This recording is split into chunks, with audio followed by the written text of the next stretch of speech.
Hola, bienvenidos al curso de gestión de planilla.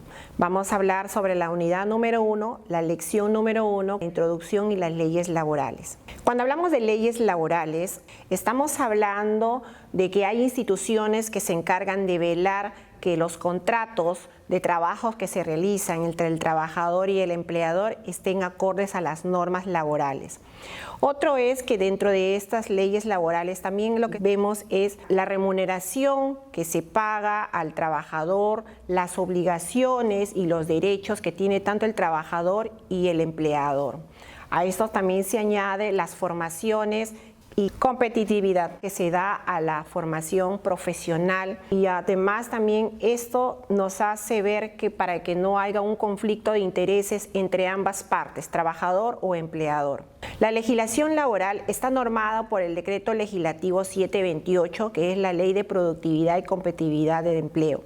Este decreto legislativo está regulado por el Decreto Supremo 003-97, donde se especifica qué normas debe considerar el empleador al momento de hacer el contrato de trabajo. También nos habla de que hay otras normas complementarias, que son normas que han estado vigentes en su debido momento, que en la actualidad hay algunos artículos que todavía quedan vigentes, como por ejemplo el Decreto Supremo 002-97 y el Decreto Supremo 001-96.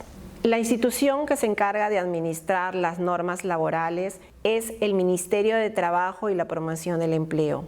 Esta institución se encarga de formular, evaluar las políticas de trabajo que deben de tener en consideración el empleador al momento de contratar al trabajador.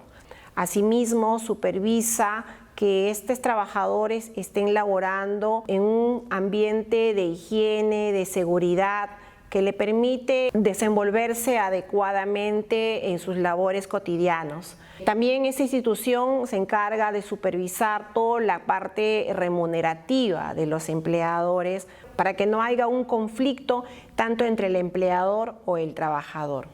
La siguiente institución que vela también por los trabajadores es el sistema de pensiones. En el Perú existe el sistema de pensiones. Existen dos, que tenemos el de carácter público y el de carácter privado. Cuando hablamos de carácter público, hablamos del Sistema Nacional de Pensiones, que es la ONP, y en el carácter privado hablamos del Sistema Privado de Pensiones, que es la AFP. En el Perú existe la aportación contributiva.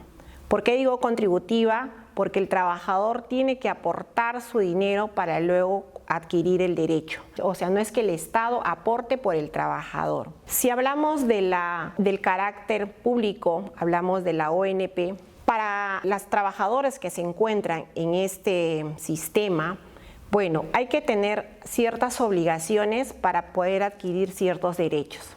Las primeras obligaciones que debe tener el trabajador es hacer un aporte. Se dice que para poder tener este derecho, el trabajador debe aportar, por lo menos 20 años, con una jubilación a los 65 años. El aporte mensual que se realiza a este sistema es el 13% de la remuneración bruta. Cuando hablo de la remuneración bruta, existen las remuneraciones básicas y otras remuneraciones que podrían recibir el trabajador en el transcurso del mes o porque haya trabajado, que podría ser una asignación familiar, que podría ser unas horas extras. Sumado todo ese lapso de remuneraciones que recibe, se suma y se llama remuneraciones brutas.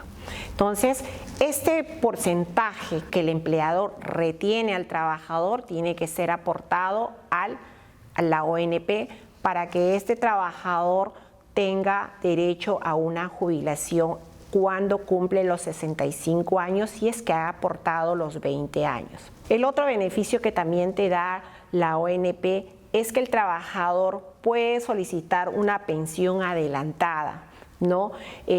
Cuando hablo de pensión adelantada, no puede ser a los 55 años o a los 50 años, pero siempre y cuando el trabajador haya aportado por lo menos 25 años de aporte que haya realizado, Esa es la condición que nos da para una jubilación adelantada. Los aportes que se hacen en la ONP son aportes de manera, se podría decir, colectiva. ¿Por qué digo colectiva? Porque no hay un aporte individual. O sea, quiere decir que cada trabajador que actualmente hace un aporte a ONP, ese dinero es un fondo para poder distribuir con los pensionistas actuales. Cuando hablamos de carácter privado y estamos hablando del aporte a la AFP, también hay trabajadores que han elegido este sistema, también hay obligaciones y derechos. En este caso, por ejemplo, existen actualmente 4 empresas que se encargan de recepcionar los aportes de estos trabajadores: la AFP Prima, la AFP Profuturo, la AFP Integral, el Hábitat. Cada uno tiene un porcentaje, lo único que varía son en las comisiones. Se podría decir que tienen un porcentaje que van separados en 3 partes. El 10%, que es el aporte obligatorio que va directamente a la pensión del trabajador, el seguro por seguro de invalidez, y la comisión. La comisión prácticamente es lo que la AFP le cobra al trabajador por administrar su dinero. La suma de estos 3, cada uno tiene un porcentaje. Puede variar más que todo en las comisiones entre estas 4 AFPs, ¿no? Está entre el 10%, el 1.35% que es de seguros, y la comisión varía entre 0 a 1.60, 1.65. Lo cierto que al sumar hay una variación siempre entre 12.59, 12.95, pero suele estar más o menos entre 12.90 a 13%. Es algo similar a la ONP. La diferencia que cuando un trabajador elige tener su pensión en un sistema privado o AFP, este aporte va a una cuenta individual. O sea que cada trabajador tiene una cuenta individual donde realiza sus aportes, y las ganancias es la rentabilidad que genera. Entonces, el beneficio que tiene estas AFP, se podría decir, el que le da la AFP, tiene la misma norma, similar a la ONP. Se jubilan a los 65 años, se le entrega el dinero al trabajador en función a sus aportes y su rentabilidad que haya ganado en el transcurso de todo el tiempo. Y también existe una pensión adelantada, siempre y cuando este trabajador demuestra que más que todo por invalidez, porque ya dejó de trabajar o por X motivo, no demuestra, puede tener la pensión adelantada. Esa es la diferencia entre una ONP y una AFP. La AFP también tiene seguro de invalidez. Aquí prácticamente se podría decir ambos, tanto en la ONP y la AFP, tienen seguro de invalidez. Ahora, quiero recalcar una diferencia entre ambos. En el caso de la ONP, las pensiones son hereditarias, ¿no? Hereditarias porque pasa de repente a la esposa o a los hijos menores de edad.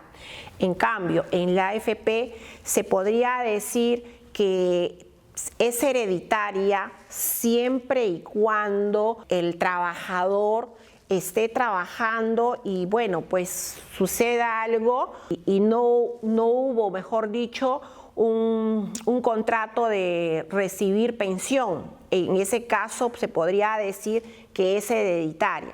Otra institución que se encarga de supervisar los derechos laborales es la SUNAFIL. Esta institución es adherente al Ministerio de Trabajo. Aquí en esta institución hay especialistas técnicos encargados que se van al campo a supervisar si se está cumpliendo todas las normas laborales.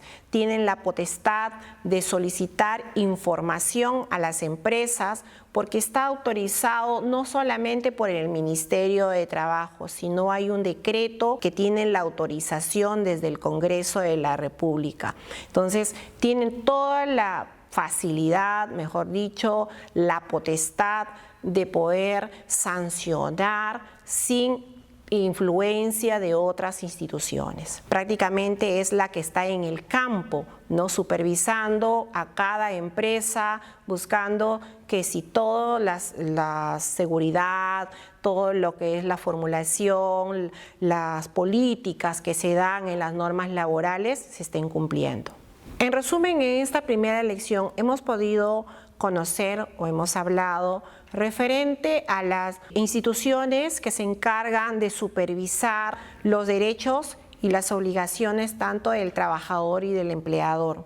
Hemos hablado también de las instituciones que se encargan de administrar las pensiones de los trabajadores y hemos hablado de la SUNAFIL, que es la institución que se encarga de velar prácticamente que todos los derechos laborales tanto del trabajador y el empleador se cumplan acorde a las normas laborales. Gracias, nos vemos en la siguiente lección.